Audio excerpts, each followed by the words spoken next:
नमस्कार दोस्तों, आपका बहुत बहुत स्वागत है एक कदम अध्यात्म की ओर में। सनातन धर्म में श्री राम को भगवान विष्णु का 7वां अवतार माना जाता है। भगवान श्री राम दुनिया में व्यापक रूप से पूजे जाते हैं। प्राचीन महाकाव्य वाल्मीकि रामायण में बताया गया है कि प्रभु श्री राम का जन्म त्रेता युग में अयोध्या में हुआ था। अयोध्या में जहाँ पर उनका जन्म हुआ था, उस जगह को राम जन्मभूमि के नाम से जाना जाता है। कहा जाता है कि 15वीं शताब्दी में मुगल शासकों ने राम जन्मभूमि पर एक मस्जिद का निर्माण करवाया था। पहले उस स्थान पर प्रभु श्री रामचंद्र जी का भव्य एवं विशाल मंदिर बना हुआ था, जिसे तोड़ दिया गया था और अयोध्या नगरी भी समृद्ध एवं सुंदर थी। इस बात का उल्लेख महर्षि वाल्मीकि द्वारा लिखित रामायण में भी मिलता है कि अयोध्या 12 योजन लंबी और 3 योजन चौड़ी थी। वाल्मीकि रामायण में अयोध्यापुरी का वर्णन विस्तार से किया गया है। रामायण में अयोध्या नगरी के सरयू तट पर बसे होने और उस नगरी के भव्य एवं समृद्ध होने का उल्लेख मिलता है। वहाँ चौड़ी सड़कें और भव्य महल थे, बड़े बड़े बगीचे थे और साथ ही चौराहों पर लगने वाले बड़े बड़े स्तंभ थे। हर व्यक्ति का घर राजमहल जैसा था। इंद्र की अमरावती की तरह महाराज दशरथ ने उस पुरी को सजाया था। अब लंबे इंतजार के बाद एक बार फिर भगवान श्री राम भव्य मंदिर में विराजमान होने वाले हैं। अयोध्या में भगवान राम का मंदिर बनकर तैयार हो चुका है। दशकों तक पंडाल में रहने वाले भगवान रामलला फिर से अपने भव्य स्वरूप में अपने मंदिर में विराजमान होंगे। 22 जनवरी को अयोध्या में रामलला की प्राण प्रतिष्ठा होगी और इस तरह से रामलला गर्भगृह में विराजमान हो जाएंगे। यह मंदिर 3 मंजिला होगा, जिसका प्रथम तल पूरी तरह से बनकर तैयार है। राम मंदिर की वैसे तो कई विशेषताएं हैं, मगर एक विशेषता ऐसी है कि जिसने सबका ध्यान अपनी ओर आकर्षित किया है। क्या आप जानते हैं कि राम मंदिर में 1 ग्राम भी लोहे का इस्तेमाल नहीं हुआ। राम मंदिर की लंबाई 380 फीट, चौड़ाई 250 फीट और ऊंचाई 161 फीट होगी और यह सब बिना किसी लोहे के हो रहा है। श्री राम मंदिर को परंपरागत नागर शैली में बनाया जा रहा है। इसमें पौराणिक महत्व के विभिन्न अंश शामिल हैं। मुख्य मंदिर में 5 मंडप शामिल हैं, जिन्हें नृत्य, रंग, सभा, प्रार्थना और कीर्तन मंडप कहा जाता है। लोहे का उपयोग न होने की वजह से इस मंदिर की आयु कम से कम 1000 वर्ष होगी।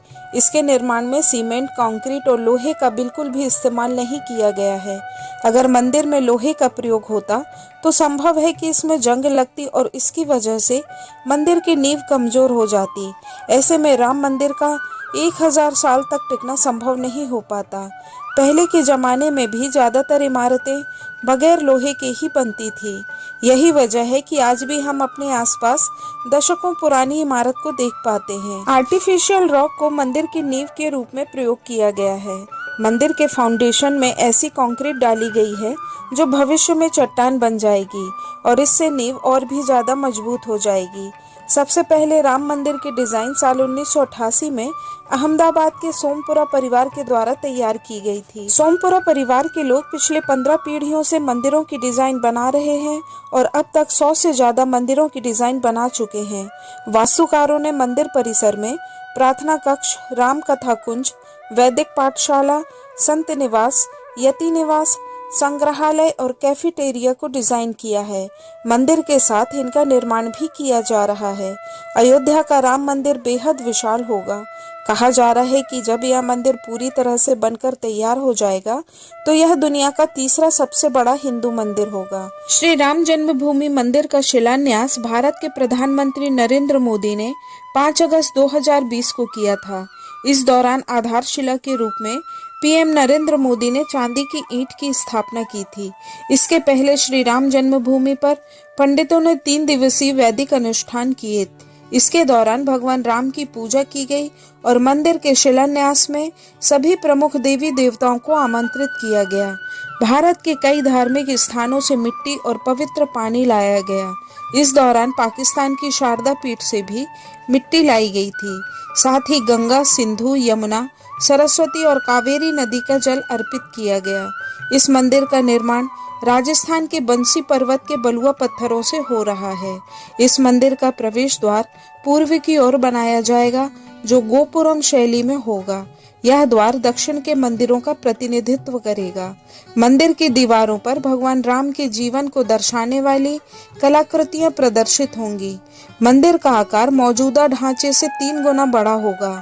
मंदिर का गर्भगृह अष्टकोणीय आकार का होगा, जबकि संरचना की परिधि गोलाकार होगी। गर्भगृह का निर्माण मकराना मार्बल से किया जा रहा है। मंदिर 161 फीट ऊंचा होगा, जिसमें 5 गुंबद और 1 टावर होगा। मंदिर को 3 मंजिला बनाया जा रहा है और प्रत्येक मंजिल 20 फीट होगी। गर्भगृह को ऐसे डिजाइन किया गया है ताकि सूर्य की किरणें सीधे रामलला पर पड़े। रामलला भगवान श्री राम के शिशु अवतार हैं। मंदिर में गर्भगृह की तरह गृह मंडप पूरी तरह से ढका होगा, जबकि कीर्तन मंडप, नृत्य मंडप, रंग मंडप और 2 प्रार्थना मंडप खुले रहेंगे। मंदिर में लगने वाले सभी दरवाजे और खिड़कियां सागौन की लकड़ी से बनाए जाएंगे। यह लकड़ी बेहद मजबूत होती है, जिसकी उम्र लगभग 100 साल के आसपास होती है। मंदिर में भगवान की 2 मूर्तियां रखी जाएंगी। एक वास्तविक मूर्ति होगी जो कि 1949 में मिली थी और दशकों तक तंबू में रही। दूसरी बड़ी मूर्ति होगी जिसका निर्माण कार्य चल रहा है। इस मूर्ति के निर्माण के लिए नेपाल से शालिग्राम की 2 शिलाएं अयोध्या लाई गई थी। ये शिलाएं नेपाल के मुस्तांग जिले में बह रही काली गंडकी नदी के तट से लाई गई थी। कहा जा रहा है कि शालिग्राम की यह शिलाएं 6 करोड़ साल पुरानी हैं।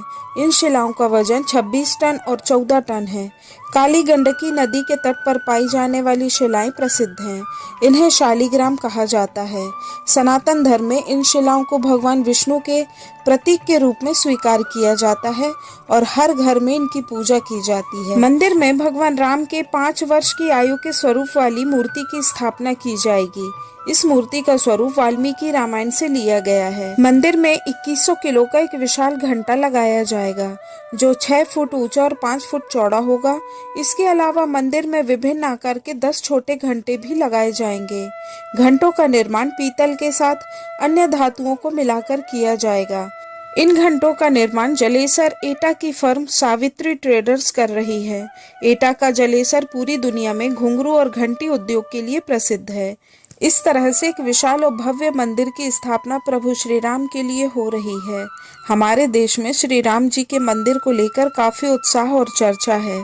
भारत के कोने कोने में सभी लोग इसी बात का इंतजार कर रहे हैं कि राम जी का मंदिर बनकर कब पूरा होगा। सिर्फ भारत ही नहीं, दुनिया के कई हिस्सों में भी इसी बात का इंतजार है। नेपाल के लोग सीता जी के लिए बड़े बड़े उपहार भेज रहे हैं, क्योंकि नेपाल के लोग सीता जी को अपनी बेटी मानते हैं। भारतीय सीमा के पास मध्य प्रदेश की राजधानी जनकपुर के बारे में वहां के लोगों का मानना है कि यही वह जगह है जहां सीता जी का जन्म हुआ था। वाल्मीकि रामायण में सीता जी की जन्मस्थली और विवाह का स्थान जनकपुर है। नेपाल के लोग अपनी बेटी के लिए तरह तरह के उपहार वहां से भेज रहे हैं और सभी को इंतजार है तो सिर्फ इस बात का कि कब वह घड़ी आएगी जब भव्य राम मंदिर बनकर तैयार होगा और प्रभु श्री राम उस मंदिर में विराजेंगे और उनकी प्राण प्रतिष्ठा होगी। जय श्री राम। दोस्तों, यह वीडियो आपको कैसी लगी कृपया कमेंट करके जरूर बताएं। साथ ही चैनल को सब्सक्राइब करें, लाइक और शेयर करें। धन्यवाद। नमस्कार।